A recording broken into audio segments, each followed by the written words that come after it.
Bow your heads with me, please. Lord Jesus, you are the King of Kings. I love that phrase. It's when I read terrifying stories like King Nebuchadnezzar. I take solace in the fact that you are the King of Kings. Give me boldness. Give me truth. Let your word cut deep in our hearts.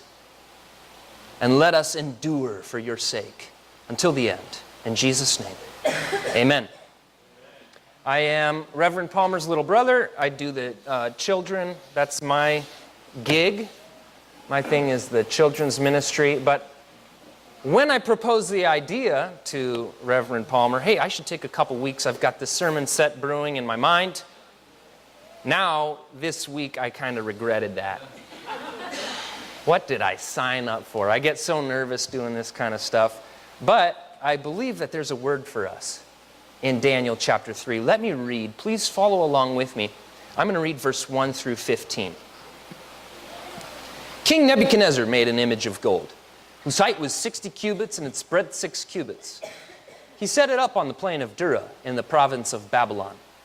Then King Nebuchadnezzar sent to gather the satraps, the prefects, the governors, counselors, treasurers, justices, magistrates, and all the officials of the provinces to come to the dedication of the image that King Nebuchadnezzar had set up. Then the satraps, the prefects, and the governors, the counselors, the treasurers, the justices, the magistrates, and all the officials of the provinces gathered for the dedication of the image that King Nebuchadnezzar had set up. And they stood before the image that Nebuchadnezzar had set up.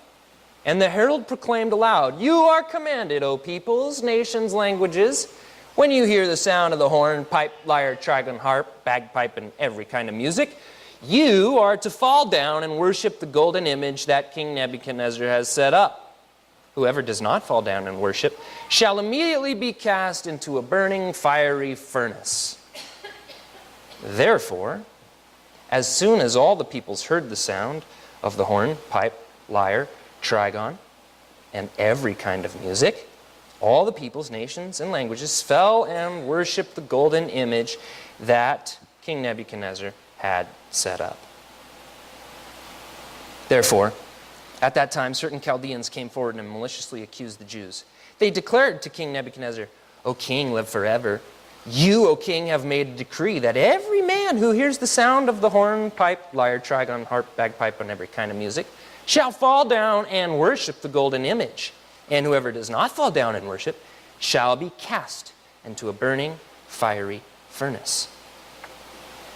There are certain Jews whom you've appointed over the affairs of the province of Babylon, Shadrach, Meshach, and Abednego. These men, O king, pay no attention to you. They don't serve your gods or worship the golden image that you've set up." Then Nebuchadnezzar, in furious rage, commanded that Shadrach, Meshach, and Abednego be brought. So they brought these men before the king. Nebuchadnezzar answered and said to them, "Is it true, O Shadrach, Meshach, and Abednego, that you do not serve my gods or worship the golden image that I have set up? Now, if you are ready, when you hear the sound of the horn, pipe, lyre, trigon, harp, bagpipe, and every kind of music, to fall down and worship the image that I have made, well and good. But if you do not worship, you shall immediately be cast into a burning fiery furnace. And who is the God who will deliver you out of my hands?" This morning, I would like to unveil some truth about idolatry. And I would like to, just through observing things in the text with you, I would like you to see the deceitfulness of idolatry in Nebuchadnezzar and lead you into thinking about a coming type of idolatry. It's coming in the form of a man.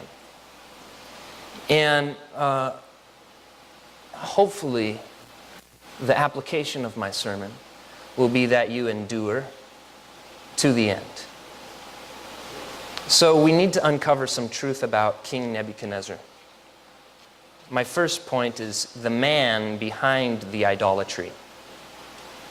When we examine some things about King Nebuchadnezzar, we will then move to the truth about idolatry, what idolatry is really about. After that, we are going to examine this particular scene of idolatry and what was actually going on. And lastly, the last point is the coming idolater. And that will be found from Daniel chapter 7. So first point, the man behind the idolatry is King Nebuchadnezzar. He was the king of Babylon. He was the dictator of the known world at that time. He had dominion and power that were unrivaled. I would like you to flip back to Daniel 2, chapter 37. This is the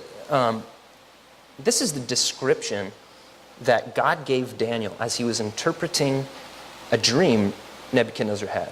This is how God sees Nebuchadnezzar. Verse 37 says, "You, O king, the King of kings, to whom the God of heaven has given the kingdom, the power, the might, and the glory, and into whose hand he has given, wherever they dwell, the children of man, beasts of the field, the birds of the heavens, making you rule over them all. You are the head of gold." Now that was referring to a statue that Nebuchadnezzar had seen in his vision. But God had given Nebuchadnezzar a rule and an authority that was so vast and so broad, he includes birds and animals. That is to say that under that day and age, everything was under his domain. And there was a level of peace and prosperity that he had. That was also recorded in another vision of Nebuchadnezzar being like a tree. I'm not going to read that, but it says that his branches were broad, his fruit abundant, and provided for everybody, beasts, animals, and people. King Nebuchadnezzar had a status in the world that God had given him. Going back to this image, the head of gold, there's some truth under Nebuchadnezzar being this shiny head of gold that we should uncover about him.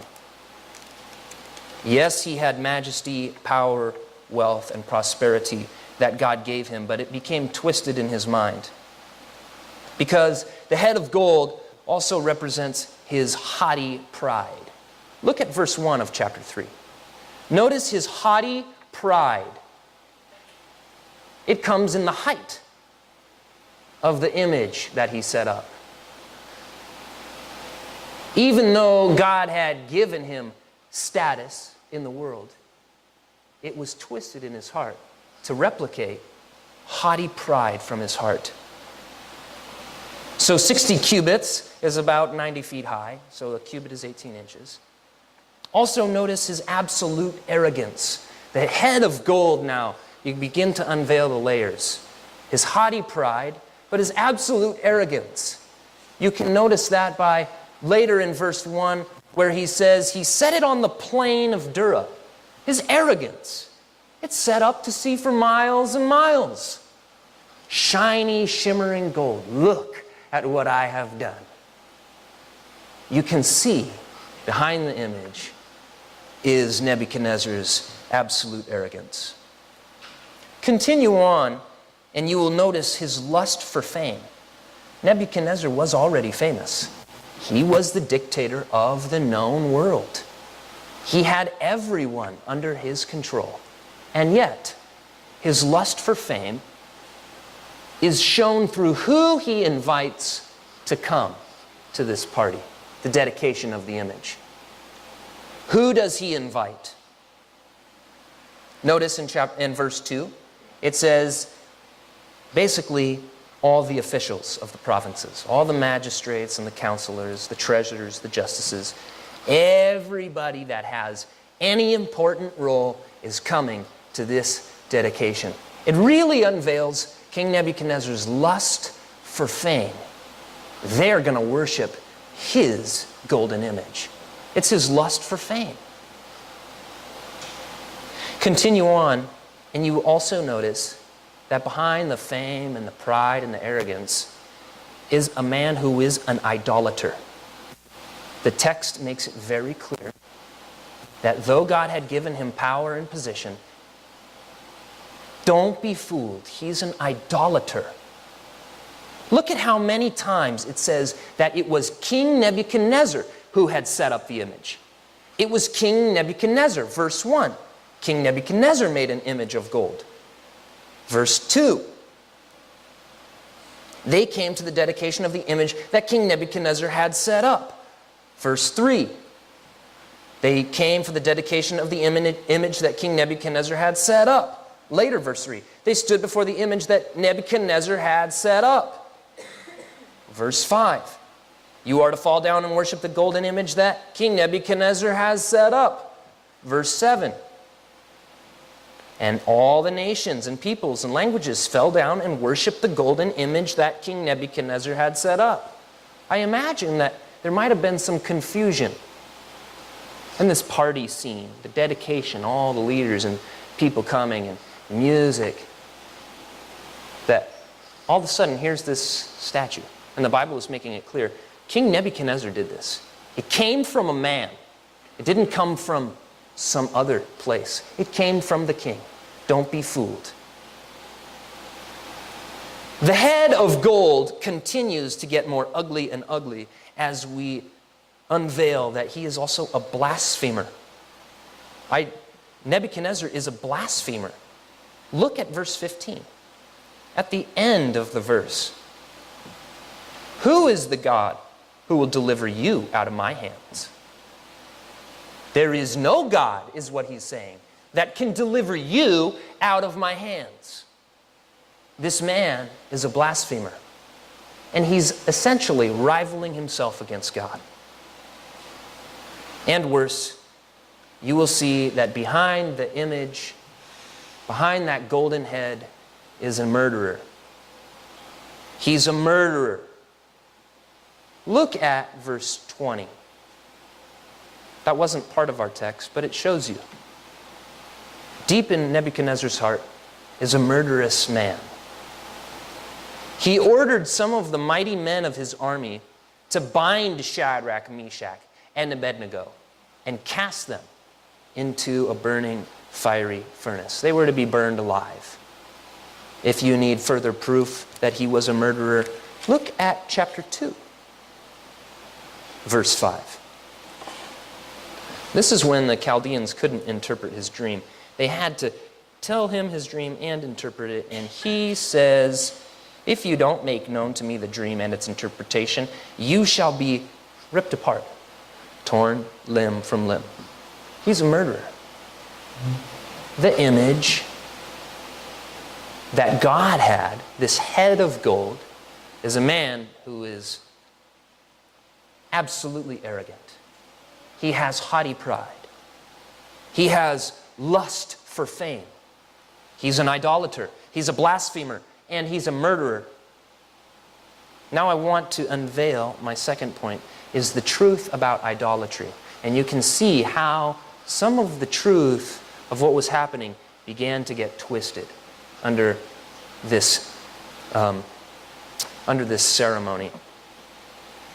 The first thing that you should know about idolatry is that it is a replication of our darkest desires.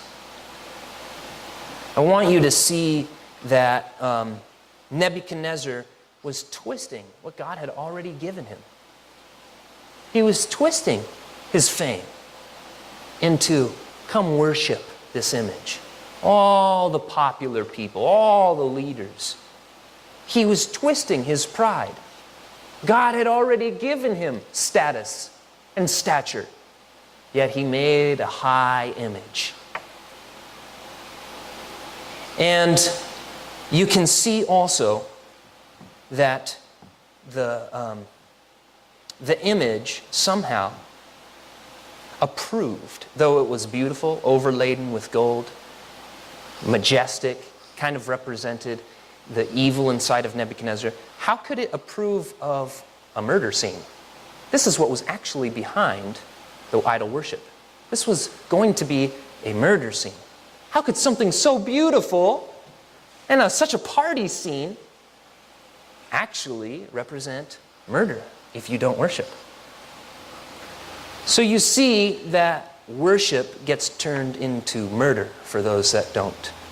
It also is a twisting of the truth because the attendees, if you look in chapter 3, all of those leaders, Shadrach, Meshach, and Abednego included, it wasn't really about them coming to the dedication and enjoying this. It was about Nebuchadnezzar's ruthless control. If you don't do this, you'll be burned alive. It wasn't really about the worship, it was about his ruthless control. And so we see that God knows that idolatry lies in the deep, dark recesses of man's heart. And at its core is evil. That's why he put commandment number 1 and number 2 in the order of the 10 commandments that he gave them. If you recall, commandment number 1, you shall have no other gods before me. It lies in the deep, dark recesses of our heart to twist our love for God, or our should-be love for God, into an image. You shall have no other gods before me. And number 2, you shall not make an image. And Nebuchadnezzar broke both of those. You shall not bow down, and you shall not serve them.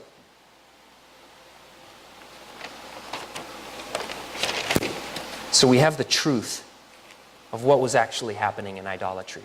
You have to know that idolatry is a replication of a twisting, a misrepresentation of our deepest, darkest desires, and in this case, Nebuchadnezzar's. Now, just briefly, I just want to go over the scene. What was going on? The music. Many times I stumbled over my words when I was reading this, but note the music. All of the different types of instruments. All the famous people are coming together, and you have all this music, and it has this chaotic feel. Doesn't that remind you of the scene of the golden calf? You've got all this music, and it's kind of turning into chaos, and they're dancing, and all of a sudden this golden calf comes out of the fire. How is that possible?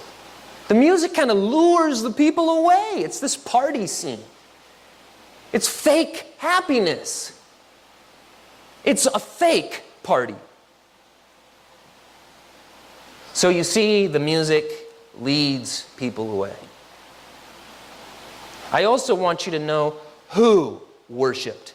In the scene, verse 7 tells you who worshipped.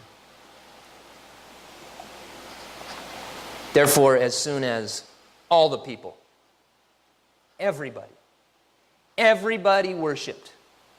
Everybody fell down. And if you had any backbone at all, you were seeing everybody falling down in worship. All these famous people, all these leaders from the provinces, and all of a sudden you don't really have a backbone anymore. And everybody is worshiping.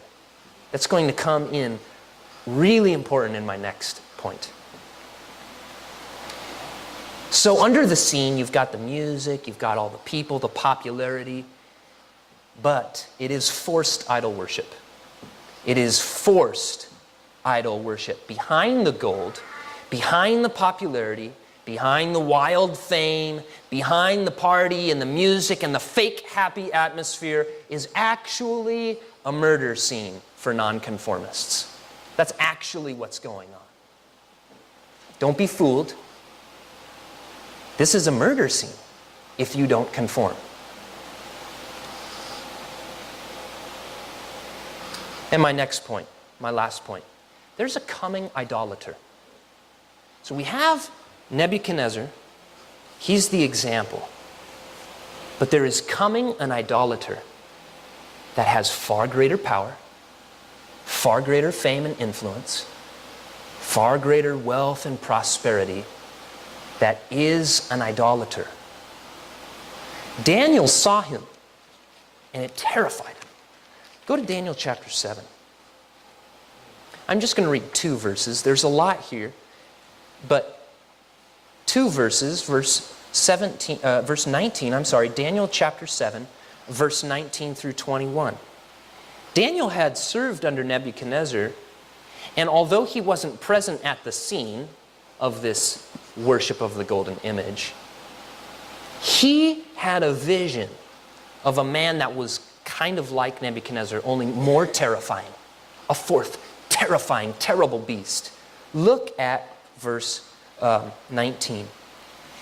I desired to know the truth about the fourth beast, which was different from all the rest, exceedingly terrifying, his teeth of iron and claws of bronze, which devoured and broke in pieces and stamped what was left with its feet, and about the 10 horns that were on its head, and the other horn that came up, and before which 3 of them fell, the horn that had eyes and a mouth that spoke great things, and that seemed greater than its companions. As I looked, this horn made war with the saints and prevailed over them. This is a coming idolater found more explicitly in Revelation chapter 13. I'm going to read a little bit of Revelation chapter 13. It is the Antichrist. It is the man whom Satan gives all his power. This description is terrifying. This is a man not like Nebuchadnezzar. He's far more evil because he has the power and the dominion of Satan himself. Revelation 13. I saw a beast rising out of the sea. A better word for beast is monster, by the way. I saw a monster rising out of the sea. 10 horns, 7 heads, 10 diadems on its horns, blasphemous names on its heads. The beast I saw was like a leopard. Its feet were like a bear's, its mouth was like a lion's mouth. And to it, the dragon gave his power, his throne, and great authority. One of its heads seemed to have a mortal wound, but its mortal wound was healed, and the whole earth marveled as they followed the beast. And they worshiped the dragon, for he had given his authority to the beast, and they worshiped the beast, saying, "Who's like the beast? Who can fight against it?" The beast was given a mouth, uttering haughty and blasphemous words, and it was allowed to exercise authority for 42 months.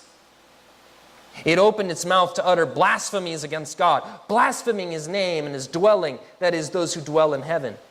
Also, it was allowed to make war on the saints and to conquer them, and authority was given it over every tribe and people and language and nation, and all who dwell on the earth will worship it. Everyone whose name has not been written before the foundation of the world in the book of life of the Lamb who was slain. I don't have time to get into all the intricacies of Revelation chapter 13, but I want to parallel Nebuchadnezzar here. 1, this person will be the ruler of not just the known world, Babylon, not just the world that as they knew it. He will be the ruler of all nations and peoples, languages, and tongues. The 10 horns represent that. Those are the 10 kingdoms. Either they are really 10 kingdoms that are under his dominion, or 10 representing the fullness of his rule. Number 2, this man also has Satan's cunning power. He doesn't just fool all of the leaders and provinces of Babylon. All of Satan's power and cunning and deceit is given this one man, and he fools the world. Everyone is fooled by this man. And his speech is so smooth, it's so great, that he is able to turn truth into harming, blaspheming words. And everybody is okay with it. He has unmatched pride, unmatched arrogance, unmatched blasphemies. No one has ever blasphemed like this one, because his blasphemies come from Satan himself. His blasphemies come from the pit of hell. We should know this about this man. Maybe he's born. Maybe he's alive right now. But you should know that this man will be full of Satan's blasphemies. I just want to unveil the truth there. Unlike Nebuchadnezzar, who set up an image, he is the image that people worship.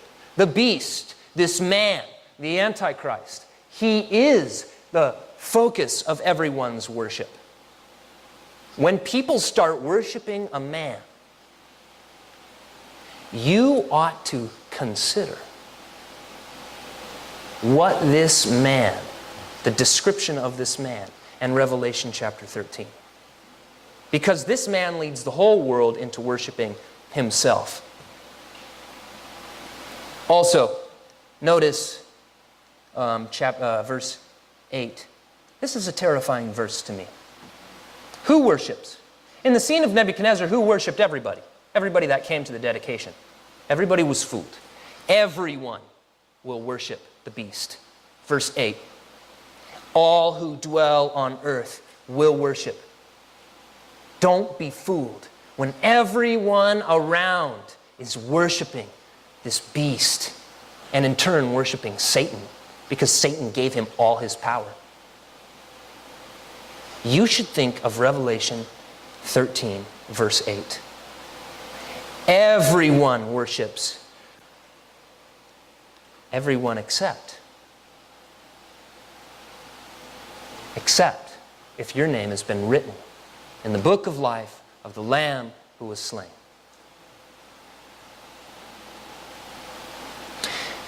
Lastly, you should note that before the beast is actually forced idol worship. It is forced idol worship that turns into murder. Behind this man is murder. And God allows him the authority to murder. Daniel chapter 7 said it, but also more plainly in verse 7 of chapter 13. It says, also, it was allowed to make war on the saints. It was allowed. Who allowed this man to make war on the saints? God. God allowed him. God had no restraints. And now Satan, coming through this man, is able to make war on the saints. And guess what? He wins. Because it says later, also it was allowed to make war on the saints and to conquer them. The saints will be conquered by this man. As in the story of Shadrach, Meshach, and Abednego, they were conquered. Nebuchadnezzar threw them to their death in a burning fiery furnace. God allowed that to happen. And here in Revelation chapter 13, we have a vision of saints being murdered for not conforming, for not worshiping this monster.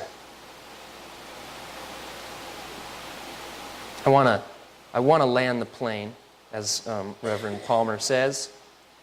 Most of today was about uncovering truth.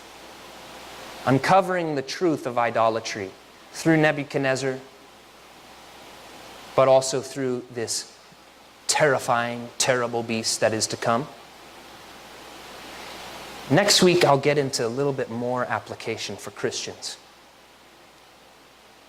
But I'm going to end with the application that the writer, John, gives.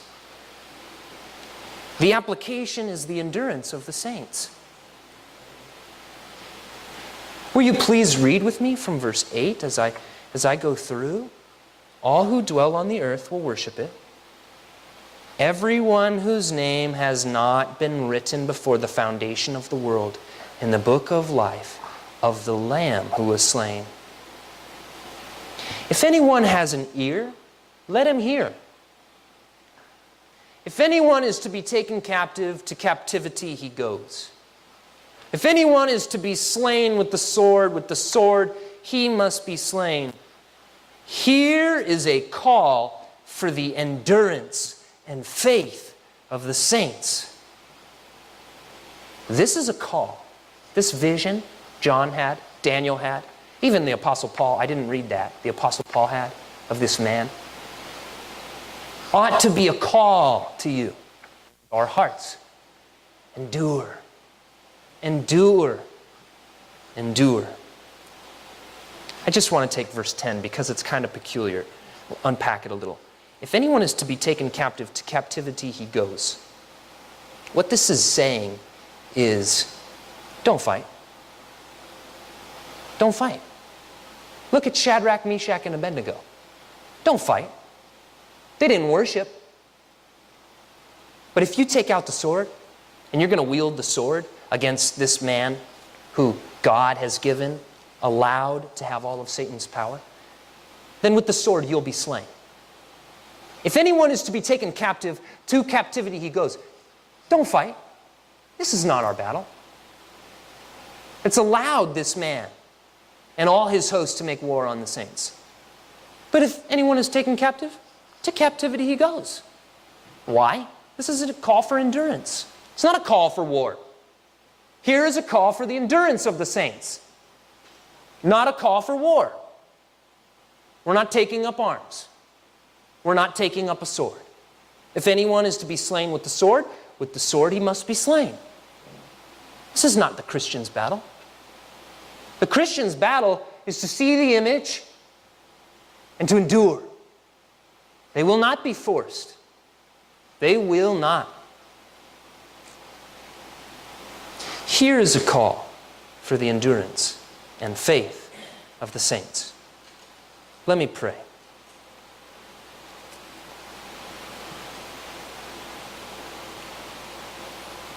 There's coming a man, Lord, who's given a short season of time, 3.5 years.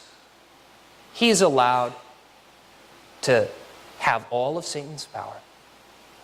He's allowed to have all of Satan's dominion. But behind him, behind his smooth words, behind his fame and popularity, behind his charisma, which totally captures the entire world, is a man that's full of arrogance, full of pride, full of blasphemy.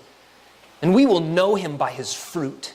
Thank you for revealing what this man is going to look like in the end. Thank you for giving us the ability to see beyond the fake and to recognize it. Why? Oh God, I thank you that the reason why, so that we can endure. Oh God, help us endure. Even now in my spirit, I feel this is so close. Even now in my heart, I feel these words are so much nearer than they were the thousands of years they were written ago. Oh God, help your saints endure.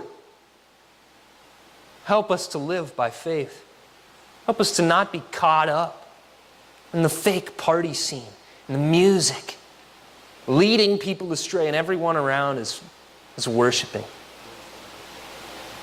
Even now, oh God, keep writing in that holy book names that should be saved and that will not worship. We commit this passage to our hearts. We commit the truth of it to our minds. Help us prepare our minds for action. For Jesus' sake, amen.